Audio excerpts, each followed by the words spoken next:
নমস্কার, Ramakrishna TV YouTube চ্যানেলের পক্ষ থেকে সকল মা, বাবা, দাদু, দিদা, ঠাকুমা, ঠাকুরদাদাদের জানাই অনেক অনেক ভালোবাসা, প্রীতি ও আন্তরিক শুভেচ্ছা। সবাই ভালো আছেন, ভালো থাকবেন। আমি আবারও চলে এসেছি শ্রী শ্রী রামকৃষ্ণ মিশনের স্বামী লোকেশ্বরানন্দজি সম্পাদিত শতরূপে সারদা সম্বন্ধে আলোচনা করতে। আজকে আমরা আলোচনা করব শ্রী শ্রী মা সেবক চতুষ্টয়ের দৃষ্টিতে। প্রথম ভাগ। অনন্ত রাধার মায়া কহনে না যায়। শ্রী শ্রী মায়ের স্বরূপ ইঙ্গিত করতে গিয়ে স্বয়ং শ্রী রামকৃষ্ণই এ কথা বলেছেন। তা সত্ত্বেও যা কথন সামর্থ্যের অতীত, তাকেও মুখের কথায় প্রকাশের চেষ্টা করতে হয়। উদ্দেশ্য লীলা অনুধ্যান। শ্রী শ্রী মায়ের অনুধ্যান প্রসঙ্গেও তাই আমাদের অক্ষম কথার তুলি দিয়ে তার স্বরূপের আভাস চিত্র না এঁকে থাকতে পারি না। যদিও জানি তাতে মাতৃরূপের পূর্ণ আলেখ্য কখনোই হবে না। আমরা এখানে মাকে দেখতে প্রয়াসী হব তার ঘনিষ্ঠ সেবকদের চোখের আলোতে। এক এক দৃষ্টিকোণ থেকে একই বস্তুকে বিচিত্রভাবে দেখা যায়। একই চাঁদ, তবুও চন্দ্রিমার কতই বিভিন্ন অভিব্যঞ্জনা নানা জনে। সারদা দেবীকে আমাদের এই সাধারণ চোখে দেখা নিতান্তই আকাশের চন্দ্রমাকে জানালার ফাঁক দিয়ে দেখে ফেলার মতোই। কোনো আকাশচারী চন্দ্রলোক অভিযাত্রী যেমনটি চিত্র দেখেছেন, আমাদের এই দেখার চেয়েও তা অতি স্বাভাবিক কারণেই স্বতন্ত্র। সারদা চন্দ্রমার দিব্য আলেখ্য অঙ্কনের জন্যও তাই আমরা তার ঘনিষ্ঠ সেবক সন্তানদের স্মরণ নিতে বাধ্য। স্বামী অদ্ভুতানন্দজি মানে লাটু মহারাজ, স্বামী যোগানন্দজি যোগীন মহারাজ, স্বামী ত্রিগুণাতীতানন্দ মানে সারদা মহারাজ এবং স্বামী শারদানন্দজি মানে শরৎ মহারাজজিকে বলা হচ্ছে শ্রী মায়ের বিভিন্ন সময় এই অন্তরঙ্গ সেবক চতুষ্টয় হচ্ছেন যেন ওই চন্দ্রলোকচারী আলোকচিত্রী। তাদের ধ্যান সংগৃহীত চিত্রাবলী আমাদের অনিপুণ চিত্রাঙ্কন প্রয়াসকে প্রেরণা তো দেবেই, অনুধ্যানযোগ্য নবনব ভাবের সঞ্চারণাও করবে। তাদের ঘনিষ্ঠ চোখে দেখা শ্রী শ্রী মায়ের লীলা বর্ণাঢ্য কিছু ছবি তাই এখানে মনন বেদিকাতে স্থাপনা করা হয়েছে। মানে লেখক বলছেন, শুধু শান্তচিত্তে অপলকে নিরীক্ষের জন্য, নচেত অলৌকিক মাতৃচরিত্র ব্যাখ্যানের কি সাধ্য আছে আমাদের?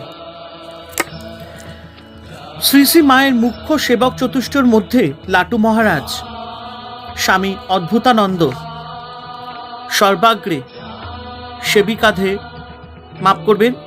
সেবাধিকার লাভ করেছিলেন।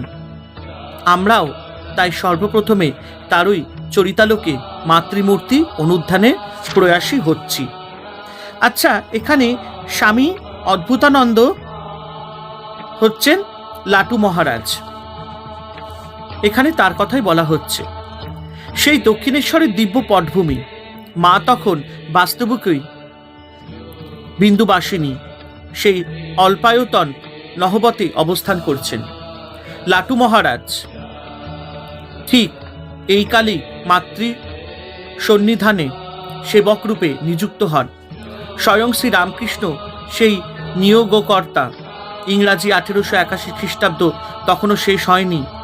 শ্রীরামকৃষ্ণ একদিন দেখেন লাটু পঞ্চবটির কাছে গঙ্গা তীরে ধ্যানে ডুবে রয়েছে। লাটু নিশ্চল নিস্পন্দ। ধ্যানমগ্ন লাটুকে ডেকে ঠাকুর বলে ওঠেন, ওরে লেটে, তুই এখানে বসে আছিস লেটো? আর উনি যে নবতে রুটি বেলার লোক পাচ্ছে না। সহসা এ কথা কানে যেতেই লাটুর ধ্যান ভেঙে যায়, ভারী অপ্রতিভ হয়ে পড়েন।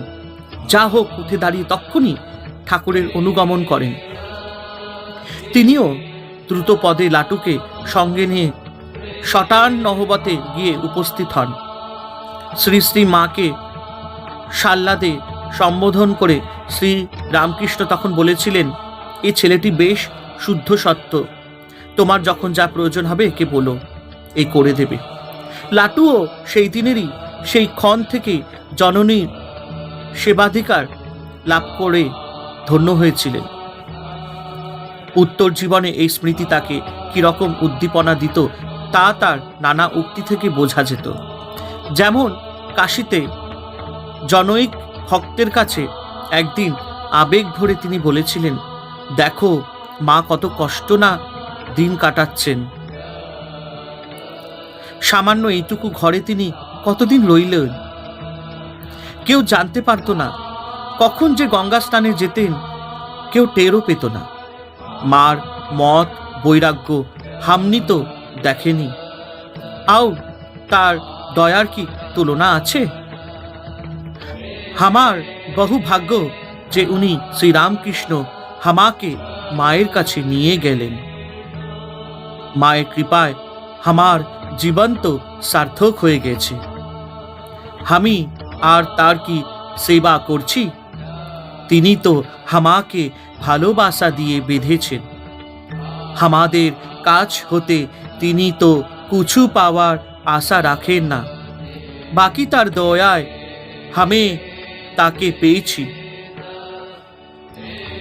বাস্তবিক পক্ষে সেই দক্ষিণেশ্বরের সময় থেকেই শ্রী শ্রী মা ও লাটুর মধ্যে একটা অপার্থিব সম্বন্ধ, জননী ও শিশুর অলৌকিক স্নেহ সম্পর্ক প্রতিষ্ঠা লাভ করেছিল।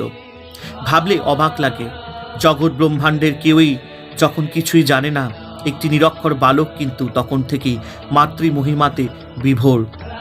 লাট্টু শ্রী শ্রী মাকে সেবা করতেন নিছক একটি আদিষ্ট কর্মরূপেই নয়, পরন্তু তিনি মাকে দেখতেন নিজ গর্ভধারিণী এবং ততোধিক রূপে, সাক্ষাৎ জগন্মাতা ভাবে। তাই অবোধ সন্তান মায়ের কাছে যেমন তার মানে অভিমানে, দুঃখে দৈন্যে, আবার সুখে সম্পদে সুদিনে সুসময় বিভিন্ন অবস্থাতে সমুপস্থিত হয়ে প্রাণ জুড়ায়, আমরা লাটুকেও দেখি তার বিচিত্র জীবনের নানা পরিস্থিতির মধ্যে শ্রী মায়ের চরণ প্রান্তে এসেছেন সান্ত্বনা, সহানুভূতি, আনন্দ ও তৃপ্তির জন্য। দক্ষিণেশ্বরেই শুধু নয়, শ্যামপুকুরে, কাশীপুরে এবং তারপরেও আমরা লাটুকে বারবার দেখতে পাই জননীর পার্শ্বচর ছায়ার মতো।